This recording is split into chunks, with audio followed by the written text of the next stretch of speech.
Merci à chacun et chacune d'être présent ce soir. Pour moi, c'est une grande joie d'être connecté avec vous en espérant effectivement que la connexion tienne, puisque je suis perdu dans une petite région du sud de l'Alsace où la connexion commence à arriver avec la fibre, mais ne fonctionne pas toujours très bien.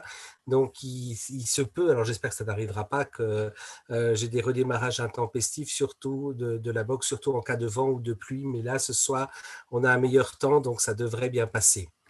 Peut-être juste un mot avant d'aller beaucoup plus loin dans la présentation. Simplement vous dire que cette question de la gestion du stress, des émotions, c'est un aspect que j'ai eu l'occasion de voir dans différents contextes, déjà au niveau de mon travail, au niveau des formations de certains travailleurs sociaux, et puis aussi, depuis plus d'1 an, on a quand même eu un impact sanitaire mondial avec la crise générée par le coronavirus et tous les variants qui apparaissent aujourd'hui. Et c'est vrai que dans ce contexte, on a vécu des épisodes de confinement, déconfinement, reconfinement, redéconfinement. Et au final, on se rend compte qu'on a de la peine à suivre et à comprendre toutes les questions, tous les enjeux que l'on a par rapport à cela. Suite au premier confinement, on avait une demande au niveau de notre église à côté de Mulhouse, donc à Wittenheim, c'est encore un nom barbare en Alsace, pour animer une soirée avec mon épouse Isabelle sur cette thématique du stress dans le contexte actuel, de nos émotions face à toute cette crise sanitaire. Et puis j'ai eu l'occasion de le refaire pour un ancien étudiant de l'Institut biblique de Genève qui est actuellement pasteur. Il m'avait dit, écoute, on fait des soirées à thème, est-ce que tu pourrais nous aborder la question du stress et des émotions? Donc c'est sûr que quand j'ai eu le contact avec l'outre-Manche et la proposition de revenir en me disant, tiens, ben voilà, j'ai déjà eu l'occasion d'aborder cette thématique dans 2 soirées avec des publics différents. Donc évidemment, j'étais tout de suite partant de pouvoir reprendre, retravailler un petit peu les choses à mon niveau pour pouvoir les partager ce soir. Donc, en fait, ce que je vais vous proposer, c'est 2 temps séparés d'un petit temps de partage. Une première partie, essayer de repérer d'abord qu'est-ce que c'est que le stress dans le contexte actuel de la crise sanitaire. Comment est-ce qu'on peut arriver à prendre soin de soi en famille malgré tout? Et puis ensuite, je vous laisserai un temps de partage. On va aller en petits groupes. En tout cas, c'était l'idée, avec 3-4 questions pour animer nos échanges pendant une quinzaine de minutes. Et puis, je terminerai sur une vingtaine de minutes maximum, 25 minutes, sur nos émotions face à un Dieu souverain, parce qu'après tout, qu'est-ce qu'il en est de Dieu dans cette crise sanitaire? On se pose la question et on entend même autour de nous des personnes qui nous disent, mais au fond, que fait Dieu alors qu'on a un virus qui nous pourrit la vie? Si je puis me permettre de résumer les choses avec cette expression-là. En tout cas, c'est quelques réflexions que je voudrais vous partager. Donc voilà pour le menu. N'hésitez pas, en tout cas, si vous avez envie que j'apporte l'une ou l'autre précision, à poser des questions, j'y répondrai très volontiers dans la mesure où je peux. Alors, c'est quoi le stress tout d'abord?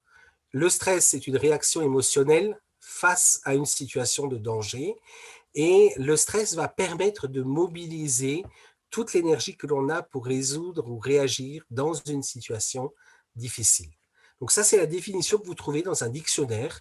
Je ne pourrais pas vous dire si c'est le Larousse ou le Petit Robert, mais quoi qu'il en soit, c'est la définition classique du stress. Ce qu'on sait aussi, c'est que si le stress dure, il peut avoir des effets néfastes à long terme, en particulier au niveau de la santé. Ça peut avoir un impact considérable avec de la fatigue, avec même des dépressions à plus ou moins long terme. Et c'est vrai que la crise actuelle que l'on vit maintenant depuis une bonne année et demie avec la découverte de ce virus a été un événement sans précédent en matière de stress pour les familles, pour les églises. Alors, comme je suis dans la région de Mulhouse, je ne sais pas si vous le savez, mais on a entendu parler des évangéliques qui avaient été un peu les propagateurs du virus en France, puisque nous avons sur le secteur de Mulhouse une église évangélique qui accueille 3000 membres et qui s'était réunie pour un temps de prière et de jeûne pendant une semaine. À la même période, on a eu la visite du président français, M. Emmanuel Macron, qui était passé dans le même quartier, qui serrait des poignées de main, et il s'est avéré que Mulhouse a été l'une des villes les plus touchées au mois de mars dernier, et l'église évangélique avait été identifiée comme un cluster, donc c'est un nouveau mot dans le dictionnaire pour dire qu'il y avait eu toute une diffusion suite à cette rencontre, parce que les gens s'étaient réunis là, mais sauf qu'à l'époque, au mois de février-mars, quand les choses se sont produites, on ne faisait pas la différence entre la Covid-19 et une simple grippe. Et donc, du coup, il y a eu aussi beaucoup moins de précautions qui avaient été prises par rapport aux gestes barrières, par rapport aux masques, enfin tout ce qu'on sait depuis ces derniers mois. Donc, dans le contexte actuel, avec ce virus, si on essaye d'identifier quelques facteurs, nous, c'est ce qu'on avait repéré au moment du confinement. Les enfants ne peuvent pas sortir voir leurs amis. Il faut savoir que nous avons été le premier département français à fermer au niveau des collèges, au niveau des lycées, au niveau des écoles, du jour une semaine avant tous les autres, et il fallait faire l'école à la maison. On ne savait pas ce qu'il en était de notre avenir professionnel, avec des possibilités de se retrouver en chômage partiel, du travail à la maison.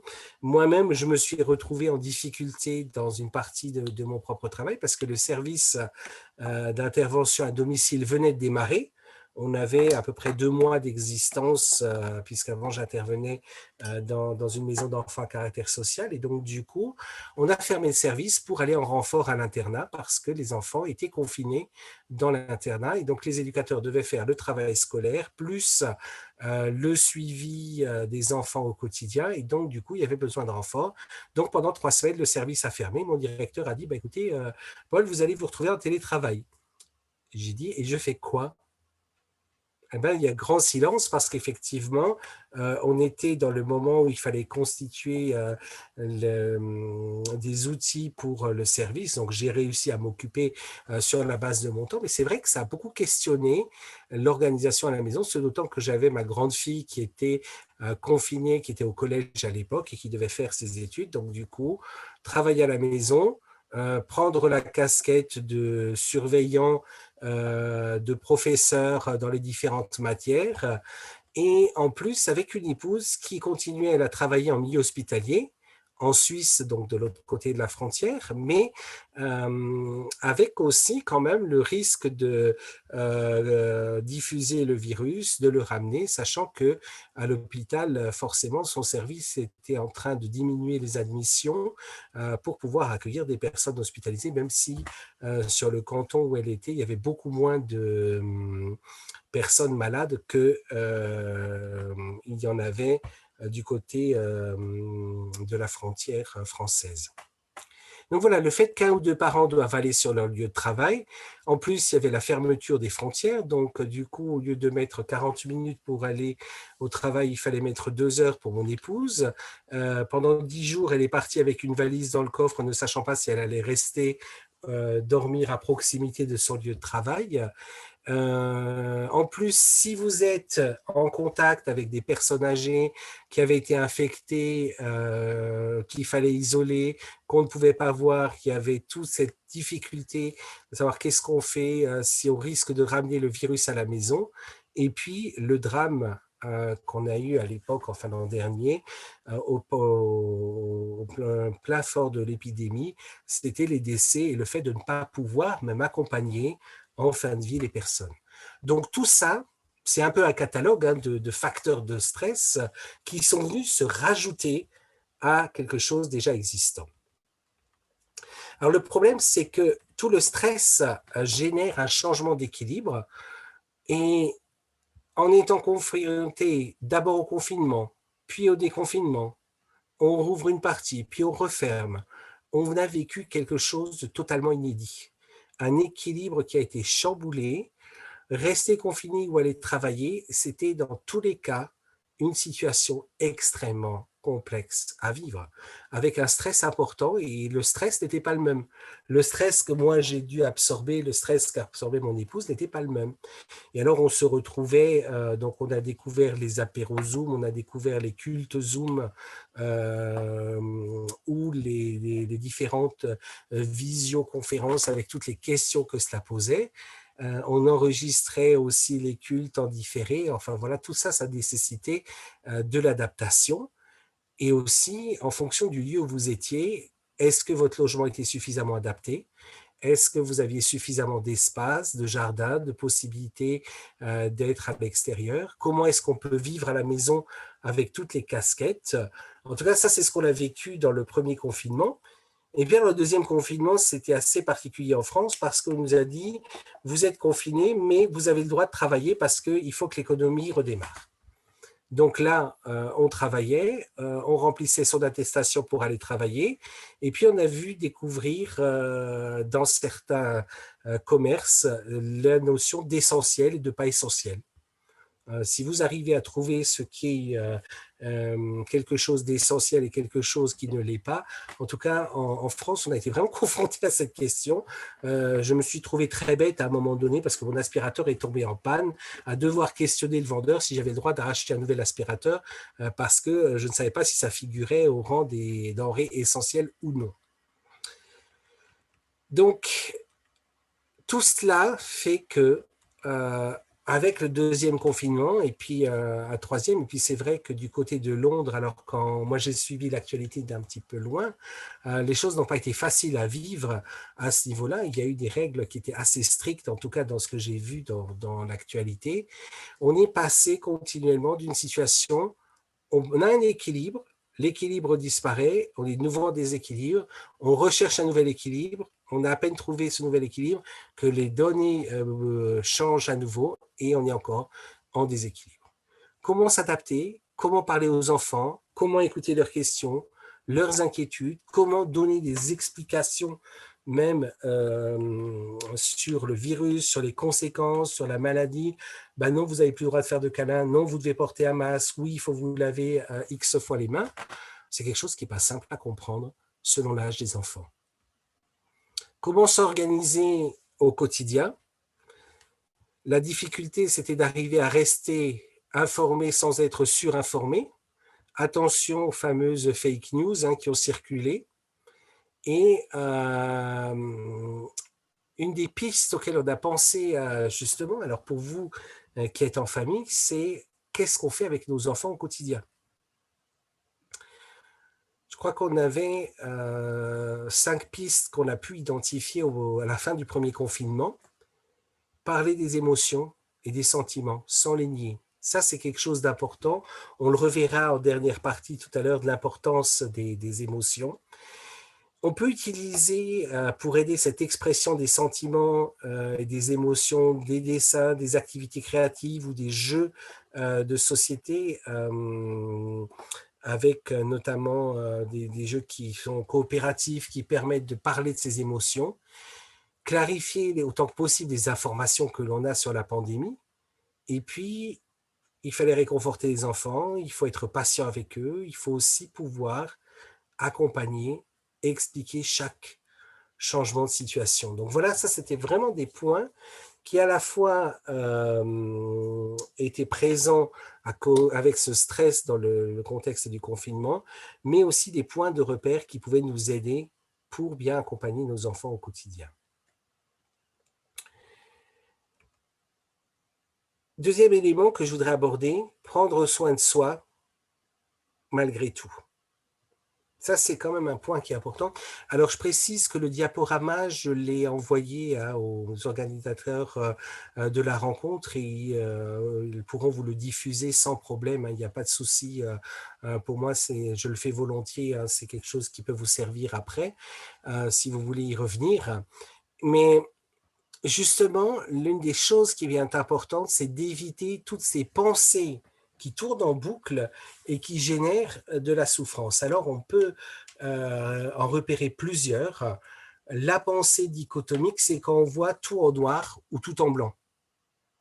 C'est la catastrophe, on ne peut pas sortir si on n'a pas reçu de dose de vaccin, par exemple, il faut rester enfermé chez soi, ou alors au contraire, puisque j'ai été vacciné, je circule sans masque, je ne me lave plus les mains, etc. Ça, c'est vraiment une pensée en deux teintes, soit on voit tout en noir, soit on voit tout en noir, en blanc. La surgénéralisation, le fait d'être, une fois qu'on a vu quelque chose de négatif, c'est de dire ça va toujours m'arriver ainsi, ce sera tout le temps comme ça, je ne m'en sortirai jamais, etc. Ça, c'est quelque chose qui est une des conséquences aussi du stress et qu'on peut repérer rapidement dans nos modes de fonctionnement qu'on a cette tendance-là à laisser la machine tourner un petit peu à vide. Le biais de négativité, seul le négatif existe et quand il y a du positif, ça ne compte pas.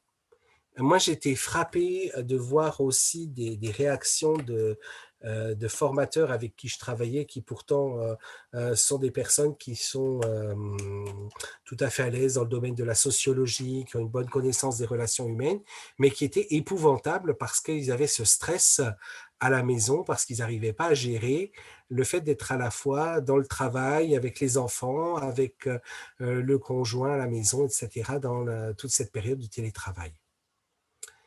Le raisonnement émotionnel, en fait, c'est quand vous êtes ce que vous ressentez ou quand ce que vous ressentez prend toute la place. Alors, je ne suis pas en train de dire qu'il ne faut pas tenir compte de ses ressentis, je suis juste en train de dire qu'il faut qu'on soit prudent sur la manière dont on en tient compte, mais ça, j'y reviendrai un petit peu plus tard.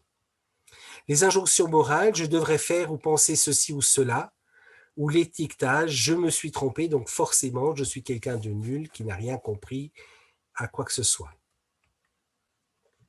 Alors, évidemment, on peut prendre soin de soi en tant que parent, voilà quelques pistes que je vous ai données, mais aussi en fonction des enfants. Alors, c'est très bien si vous avez fait déjà le développement de l'enfant dans d'autres rencontres, ça va me permettre de ne pas rentrer trop dans les détails, mais en tout cas, ce qu'on peut repérer chez un jeune enfant par rapport aux facteurs de stress dans le confinement. De façon nouvelle, si un enfant a peur, ne veut pas rester seul, fait des cauchemars, ne parle plus, refait pipi au lit, est constipé, a son appétit modifié, augmente ses colères, ses pleurs, devient de peau de colle, ça, c'est des indicateurs qu'il est en mode stress. Et le déséquilibre du confinement, déconfinement, reconfinement génère du stress. Alors, c'est plutôt sur cet angle-là que je voudrais mettre la focale parce que le soutien possible en tant que parent, qu'est-ce que nous on peut faire? C'est être patient. Et ça signifie qu'on a déjà fait soi-même la part des choses avec tout le stress et la fatigue que l'on peut avoir.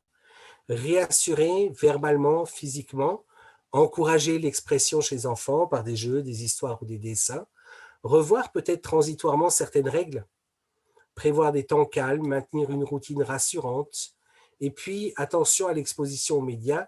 Au mois d'avril l'an dernier, quand vous écoutiez la radio, quand vous regardiez la télé, il n'y avait que la situation sanitaire, on ne parlait pas d'autre chose. Pour les enfants plus âgés, 6-12 ans, qu'est-ce qu'on peut faire pour repérer déjà le stress, l'irritation, l'agressivité, les cauchemars, des troubles du sommeil ou de l'appétit?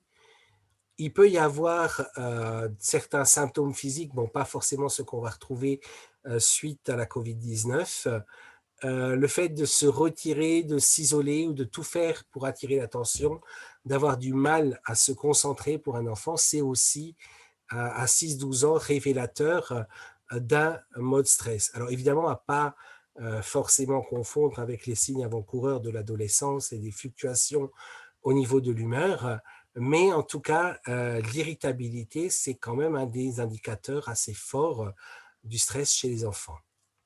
Alors, qu'est-ce qu'on peut leur proposer? Toujours la patience. Aider à garder le contact avec les amis, la famille quand on est confiné. Trouver des occasions de maintenir des relations sociales On a vécu un paradoxe avec le deuxième confinement, ça a été le fait que les collèges, les lycées restent ouverts en permanence. Alors qu'on disait, vous avez le confinement, après on a eu le couvre-feu en France et on nous disait, ben voilà, les jeunes ont le droit de se voir pendant le temps scolaire, mais après, à partir de 6 heures, chez chacun chez soi et plus personne ne sort. Sauf que quand on vous demande de faire des travaux en groupe, ça devient compliqué d'organiser tout cela. Organiser aussi des activités physiques, s'engager si possible dans les activités éducatives, leur demander de s'impliquer dans les tâches domestiques, poser des limites aussi, discuter de l'épidémie, de ce qu'on peut faire en famille. Tout ça, c'est des éléments qui peuvent aider au soutien. Donc, simplement se dire aussi que dans ce contexte-là, on reste en tant que parent des modèles pour ses enfants et la manière dont chacun va gérer le stress va avoir un impact sur la manière dont les enfants vont gérer leur propre stress. Alors c'est vrai qu'on a lancé l'idée à certaines familles dans notre église justement de se dire mais pourquoi vous ne feriez pas un projet personnel en famille ou sur la durée qui vous permet d'avoir quelque chose que vous n'auriez pas fait si vous étiez tout le temps à vadrouiller avec l'école, les activités, etc. Pourquoi pas apprendre un texte biblique par cœur en famille, ranger une partie de la maison ensemble. C'est vrai que à la sortie des confinements, je crois que j'ai jamais fait autant d'allers-retours à la déchetterie parce qu'on avait fait du rangement. On avait viré des choses qui traînaient, on avait profité, puisque c'était un autre rythme. Faire un arbre généalogique, téléphoner aux grands-parents, prendre une photo, apprendre des petites choses. Voilà quelques pistes que l'on peut faire. Donc voilà ce que je voulais vous amener comme réflexion sur cette première partie. Et on va maintenant avoir un temps de partage, si vous voulez bien. Donc ce que je vous propose, c'est 4 questions qui peuvent alimenter notre temps de partage. Alors après, à moduler évidemment selon les situations. C'est peut-être de dire quelle a été votre plus grande difficulté au début de confinement ou depuis le début du confinement. Qu'est-ce que vous avez dû faire en famille pour vous adapter?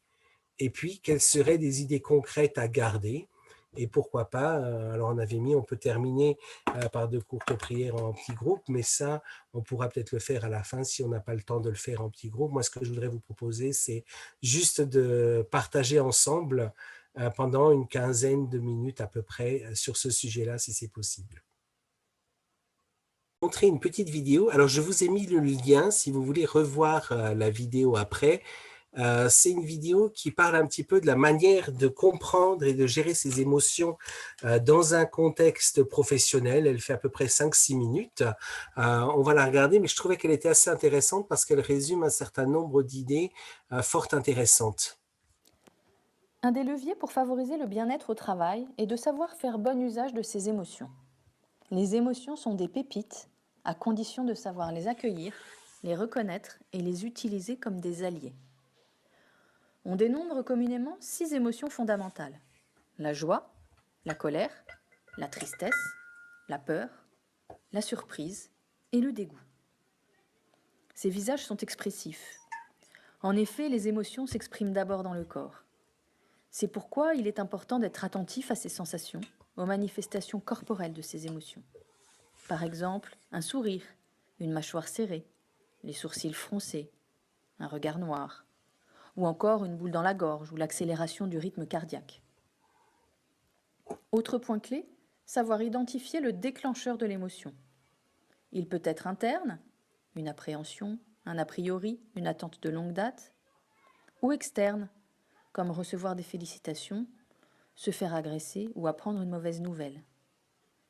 Identifier ces déclencheurs permet de relier ces émotions à une situation concrète et de leur donner du sens. Il est également utile de pouvoir repérer ce que l'émotion a produit en termes de réaction ou de comportement. Repli, fuite, agressivité, partage, rire ou toute autre réaction que vous pourrez observer. 2 personnes peuvent exprimer leur bien-être différemment au travail, l'une de façon enthousiaste et expansive par exemple, et l'autre plutôt calme et sereine. Nos réactions diffèrent et les connaître est un atout pour mieux les anticiper et pouvoir s'adapter. Pour parvenir à nommer l'émotion ressentie avec justesse, 3 points clés. Identifier le registre émotionnel concerné parmi les 6 émotions fondamentales. Affiner son vocabulaire émotionnel en s'aidant si besoin d'une liste d'émotions pour enrichir son nuancier. Par exemple, face à un retard de projet ou une erreur dans un dossier important, vous pourrez vous sentir inquiet, soucieux, hésitant, paniqué, ou encore tendu, craintif, démuni. Autre exemple dans le registre émotionnel de la joie, lorsque vous avez réalisé une mission avec succès, vous pouvez vous sentir content, satisfait, enthousiaste, ou plutôt serein, détendu, comblé, ou encore excité, euphorique et fier. Évaluez l'intensité de l'émotion ressentie sur une échelle allant de 1 à 10. Une fois les sensations repérées dans le corps, les déclencheurs et les réactions connues et les émotions ressenties identifiées avec précision et nuance, vous êtes paré pour les utiliser à bon escient. Chaque émotion est comme un clignotant. Elle indique un besoin qu'il est fort utile d'écouter. Ce besoin vous permettra de choisir une réponse appropriée à la situation en prenant en compte vos ressentis et ceux des autres. Prenons un exemple pour chacune des 6 émotions. La joie peut signaler un besoin de réciprocité. Elle invite souvent à partager ou encore à maintenir ou renouveler la situation. La colère indique souvent un besoin de compréhension ou de réparation. Elle provoque des réactions comme l'attaque, le changement de situation ou la réparation de ce qui semble injuste. La tristesse est le signe d'un besoin de réconfort ou de soutien. Elle favorise des comportements de repli sur soi ou de retrait. Quant à la peur, elle appelle souvent un besoin de protection, d'être rassuré.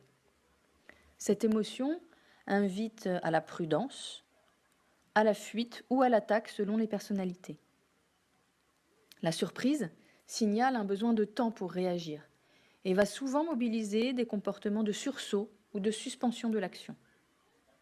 Enfin, le dégoût indique un besoin de distance, de se tenir à l'écart de la situation et va favoriser des comportements d'évitement ou de rejet. Ainsi, chaque émotion, lorsqu'elle est accueillie et identifiée avec justesse, peut être utilisée comme une énergie qui accompagne une action choisie et adaptée à la situation. Faire alliance avec chacune de ces émotions et les utiliser pour avancer dans son travail est une source de bien-être importante. Alors maintenant, c'est à vous, à vos palettes émotionnelles, pour accroître votre bien-être. Voilà, donc du coup, ce qui est intéressant, c'est que dans cette vidéo, on a vu, je rappelle, 5 points qui ont été nommés. Identifier les manifestations corporelles de l'émotion, les sensations du corps, repérer s'il y a un déclencheur interne ou externe, parce que souvent, l'émotion vient en réaction à quelque chose d'interne ou d'externe, identifier ce que ça produit chez nous en termes de comportement, nommer l'émotion ressentie, la positionner dans son registre d'appartenance permet d'identifier. Et ça, c'est vrai que c'est important aussi, si vous avez vu par rapport au développement de l'enfant, il faut savoir qu'un enfant, avant un certain âge, n'est pas capable de relativiser ses émotions. Ça vient à l'âge adulte, souvent même après 25-30 ans. Donc, un bébé de 0 jusqu'à 4-5 ans va être dans l'instinct de survie qui va être plutôt de l'ordre de la fuite ou de l'attaque. Après, le jeune enfant, quand on va jusqu'à 7, 8, 9 ans, va être plus dans un registre de vivre ses émotions sans forcément faire le tri et de pouvoir identifier les émotions et apprendre à travailler avec est vraiment aidant pour la suite. Alors, vous avez le tableau, je vous l'ai remis ici, l'émotion, le déclencheur qui a été évoqué, le besoin associé, le comportement réflexe mobilisé. Donc, vous avez aussi la source bibliographique qui allait avec cette vidéo. On peut retrouver aussi un savant mélange des émotions. Ça peut être un tableau pour aider les enfants à bien identifier quand les émotions sont entremêlées, parce que souvent, c'est ce qu'ils vivent de façon assez forte. Un jeune enfant est capable de passer de la colère à la tristesse, au dégoût, à la joie, sans forcément arriver à les distinguer. Alors, qu'est-ce qu'on peut faire avec les émotions? Il y a deux attitudes extrêmes. Qui va être de les réprimer, de ne pas en tenir compte parce qu'une émotion, c'est pas quelque chose de spirituel, ou alors de les suivre sans discernement en se disant qu'une émotion, par exemple, c'est le moyen utilisé par Dieu pour nous parler et qu'on doit forcément agir en fonction de ce qu'elle nous révèle. C'est pas forcément faux ce qui est écrit là, mais c'est pas forcément juste non plus. Donc c'est vrai que j'utilise quelquefois cette image que l'on a, parce que pour moi, l'attitude face aux émotions, c'est une recherche d'équilibre, en tenir compte et les évaluer, repérer s'il y a un besoin derrière, et puis essayer de comprendre en prenant appui sur Christ et sur Dieu. Pour moi, ça a été porteur de sens à plus d'un titre par rapport aux émotions. Alors, pour vous donner une image, on parlait dans la vidéo d'un clignotant, mais je trouve qu'elle est assez révélatrice comme image. Si vous avez un clignotant orange qui s'allume sur le tableau de bord de votre voiture, vous avez en fait trois attitudes possibles. Première attitude, vous allez dire ça ne m'intéresse pas, ça m'embête ce clignotant. Vous prenez un marteau et vous tapez sur le tableau de bord jusqu'à ce que le clignotant disparaisse. Deuxième attitude, vous vous dites, oh là là, c'est la catastrophe, je vais garer ma voiture, je ne l'utilise plus. Donc là, on vient de voir réprimer ses émotions et les suivre sans discernement. Et puis l'attitude qui serait la plus cohérente à mon sens, c'est de dire, derrière l'émotion, il y a un besoin, il y a une difficulté, il faut que j'essaye de l'écouter, de l'analyser pour comprendre ce que ça révèle sur moi et peut-être aussi sur Dieu. Alors effectivement, on peut se poser la question, face à un stress, est-ce que la menace ou le stress sont réels? Et là, vous avez deux options. Si c'est oui, vous pouvez vous poser la question, est-ce que je prends appui sur Dieu? Si vous dites oui, à ce moment-là, le regard sur la situation peut changer. Si vous voulez fonctionner seul, votre regard sur la situation ne va pas changer. Si la menace ou le stress ne sont pas réels, votre regard aussi sur la situation va changer.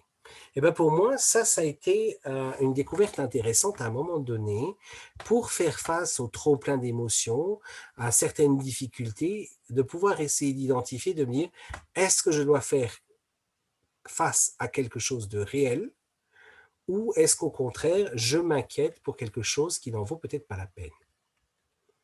Nos émotions sont un miroir du cœur. En fait, elles disent quelque chose de nos convictions profondes, de nos questions, de nos aspirations. Et si on lit dans Ésaïe 30, 15, on a un verset qui nous dit les choses comme ça. C'est dans la tranquillité et le repos que sera votre salut, c'est dans le calme et la confiance que sera votre force. Et après, il poursuit en disant, mais vous n'en avez pas voulu. Alors, qu'est-ce que ça nous dit? Ça nous dit, apprenons à écouter nos émotions, interrogeons-les, parlons-en en couple, en famille, parce que ça vaut la peine. Une des choses qui m'a souvent aidé dans ma vie personnelle, quand j'étais à la croisée de chemin, dans des changements d'orientation ou autre chose, c'est de ne jamais prendre de décision sous la pression ou sous l'urgence. Pourquoi? Parce que si je ne prends pas le temps de m'arrêter, si je ne prends pas le temps de prier, de peser le pour et le contre, forcément, je vais réagir en fonction de mes émotions et pas en fonction d'une analyse des besoins qu'il peut y avoir derrière. Alors simplement pour terminer, on a avec un livre biblique qui est assez peu connu, enfin surtout, sauf si vous avez eu des enfants qui l'ont étudié dans les cultes du dimanche par exemple, c'est le livre de Jonas parce qu'on cite souvent son histoire, mais on a avec Jonas un panel des émotions dans toute la vie du prophète. Dieu lui confie une mission hors du commun, il est le prophète qui doit annoncer le pardon auprès de l'ennemi public numéro un. Si on imagine les choses à l'époque, c'était ça ce qui était demandé à Jonas, c'était « va voir l'ennemi de ton peuple et dis-leur que je vais faire grâce ». Il n'a qu'une envie, c'est de faire marche arrière. Et c'est ce qui se passe, il a peur, il s'enfuit, mais Dieu le retrouve. Et puis, dans le ventre du poisson, il va prier, et finalement, il va accomplir sa mission. Les Ninivites se repentent, et Dieu leur fait grâce, et là, Jonas est en colère. Pourquoi? Parce que Dieu fait grâce à ses ennemis. Il se plaint, il exprime le dégoût, parce que Dieu pardonne même aux pires ennemis. Lui, il voulait que Dieu juge l'ennemi de son peuple, mais il fait grâce.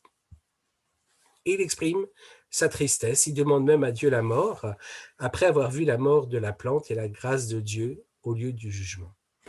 Mais ce qui est intéressant, c'est que Dieu va lui donner une leçon et l'encourager à retrouver la joie dans le service. Et ça, alors vous pourrez, si vous avez envie de regarder dans la Bible, dans le livre de Jonas, vous allez retrouver quelques flashs que je vous donne là, parce que Jonas nous sert un peu d'exemple pour montrer comment on peut vivre ses émotions dans une situation de crise, de stress, dans un torrent où on bascule d'une situation où on perd l'équilibre à une nouvelle situation où on repère l'équilibre. On a là quelques clés de réponse qui sont utiles. Donc voilà ce que j'avais à cœur de vous partager. Je suis arrivé au bout de ce que j'avais envie d'évoquer avec vous. Qu'est-ce qu'il faut retenir? Faisons preuve de courage, d'attachement à Dieu. Partageons nos émotions aussi à Dieu. Ça vaut la peine. Hein. On a dans un des plus beaux livres de cantiques qu'on a dans la Bible, dans le livre des psaumes, des émotions qui sont à cœur ouvert. Faisons preuve d'amour et de patience à l'égard des enfants. Apprenons aussi à vivre le changement avec le soutien de Dieu à chaque instant de chaque jour. Et puis, si on peut s'encourager les uns et les autres dans cette situation face au changement à vivre, on arrivera à retrouver un nouvel équilibre.